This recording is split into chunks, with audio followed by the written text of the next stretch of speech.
SQL injection works. So here we were able to type in some SQL code into this input field, do a search, and then we were able to gain access to parts of the database that we weren't meant to see, namely the users and their passwords. So in this case, I'm showing you the absolute worst scenario.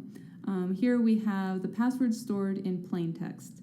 So a hacker could now try out the password rainbows, log in as Kermit, and then maybe even find out if Kermit used this password other places, such as in his bank account. So what we want to talk about now is how can we continue to protect our users' passwords even if somebody did gain access to the database. So in order to do that, we'll have to hash these passwords. That means that instead of seeing these passwords in plain text, we want to hash them so that they're just random strings. And anybody who sees these strings, they won't be able to do anything with them. They're just going to be meaningless nonsense. Okay, so I said that we're going to be using a hash, and hashing often gets confused with encryption. So let's just take a moment to clarify the two terms. So hashing is a one-way process, whereas encryption is a two-way process.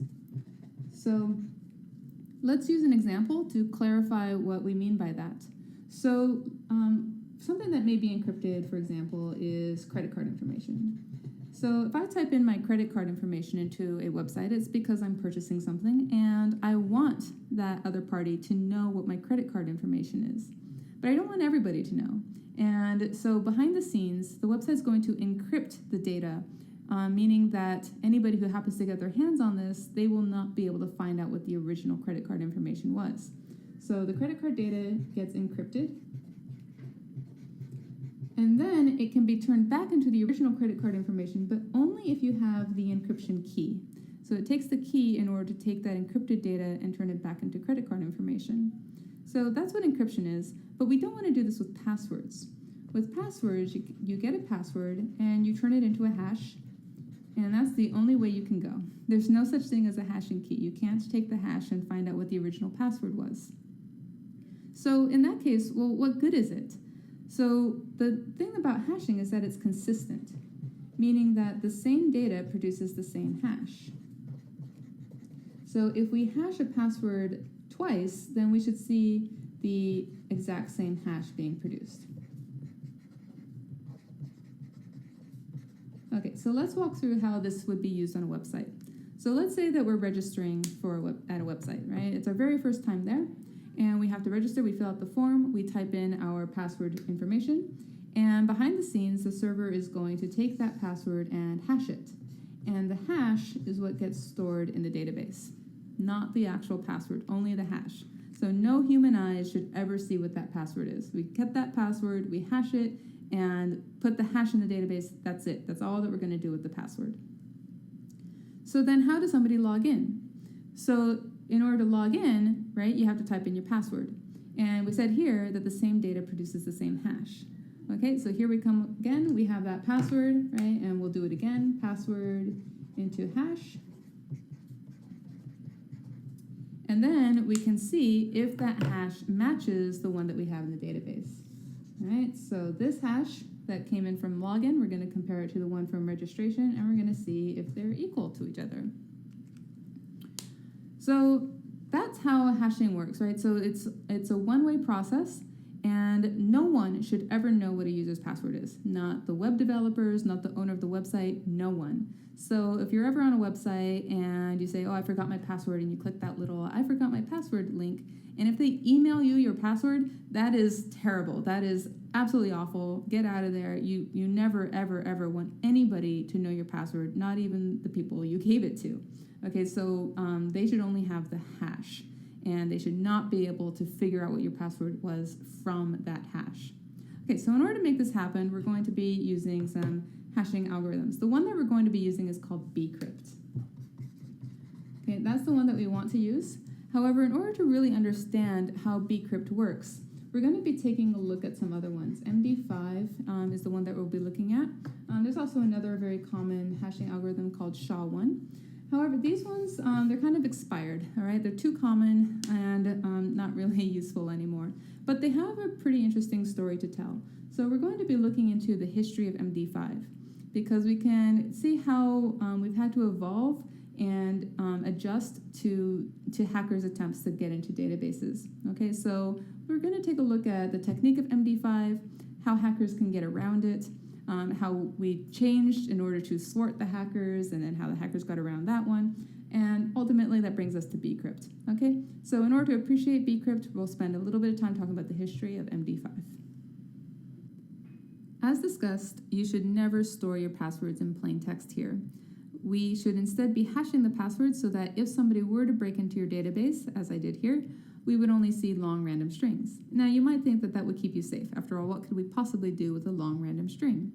Well, let's think like a hacker here. So as a hacker, I would probably gather all the data that I possibly could, including the hashed password, and I would put that in a Python dictionary. So something like this. Here I made a Python dictionary that I'm calling user table, and the keys are the password hashes, and the values are the usernames. Of course, I could gather a lot more data and put that in the value as well, but for now, we'll just keep it simple. So having done this, I may then think about how there are a lot of passwords out there that people continue to use, even though they know it's a bad idea. Passwords like password or let me in. These are very, very common passwords. And if I had a whole lot of passwords from someone's database, there's a good chance that some common passwords are in there. So if I have my list of passwords that I want to check, then I can very quickly write a little for loop, and my computer's really fast, MD5 is really fast. We can blaze through and hash all of these things and see if our hash shows up in this user table. So if I suspect that a website is using MD5, and it's a very popular hashing algorithm, then, well, I can use MD5 too. And so I can hash my passwords and see if they match what's in the user table. So in pseudocode, it would look something like this. I would go through every password in my passwords to check list, and I would hash the password using MD5.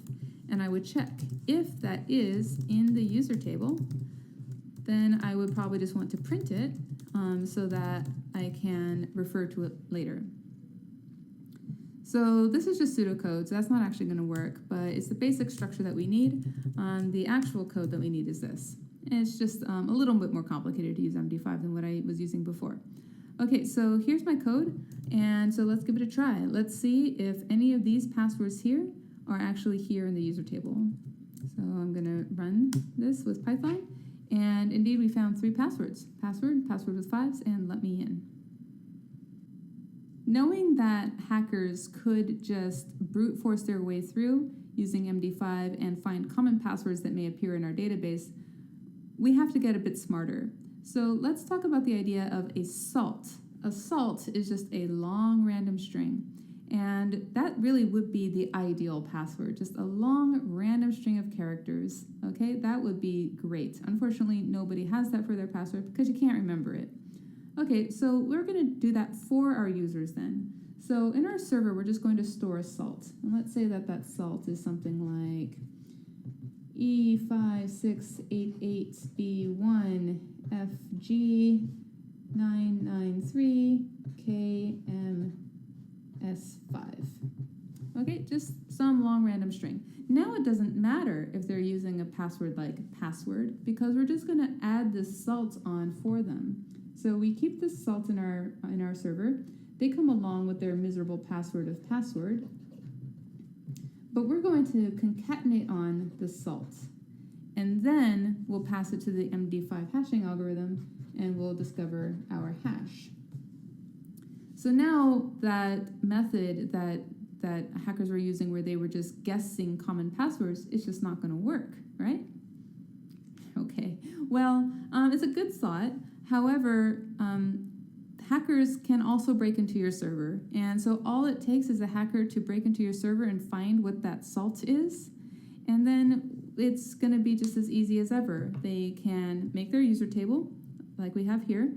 And then we would just have to make a little adjustment to our algorithm.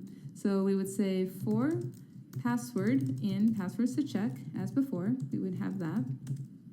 And then we would just hash the password plus the salt. And maybe it would take a couple guesses. Maybe we put the salt in the front, maybe we put the salt in the back. So it may take a couple guesses, but we could pretty quickly figure out if we have our passwords using that salt. So there you have it. It's a good idea as long as you can be certain that that salt is kept safe, but we're talking about hackers here, and they might break into your server and find that salt.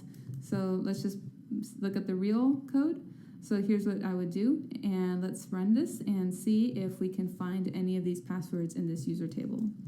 So we're going to do hash password salt, okay. And there we go, we found our 3 passwords. So our idea of salting everybody's password didn't really work out. It's just too risky that somebody could break into our server and find our salt, and then we're right back at square one, where they're able to write a simple for loop and brute force their way through and find the common passwords. But salting is such a good idea. So what can we do instead? Well, we can give each user their own salt. How about that?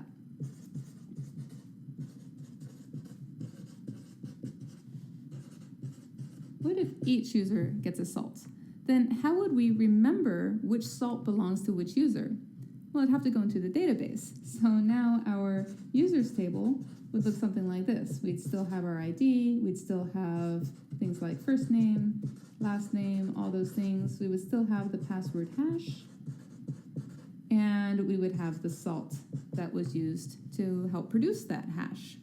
So you might be thinking, well, this is crazy. Okay, at least last time a hacker had to break into the database and they had to break into the server to find the salt. But now you're saying that we just have to break into the database and we'll have all the salts?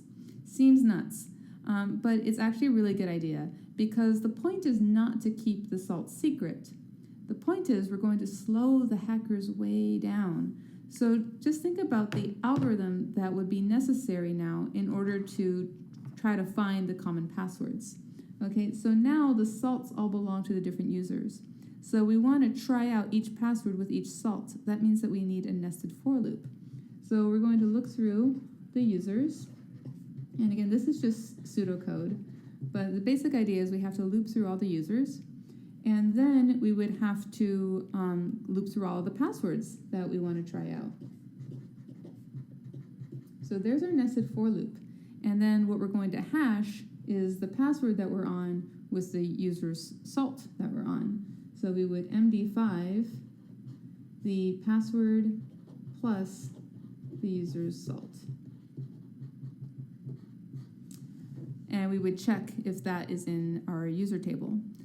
So this nested for loop right here would just really destroy the morale of any hacker. So remember that when we hack into a database, we're going into a database that probably has thousands and thousands and thousands of users, and we probably have a lot of passwords that we want to try. So this could really take a very, very, very long time. Okay, so let's just take a look at some real code. So we're going to take a peek at this right here.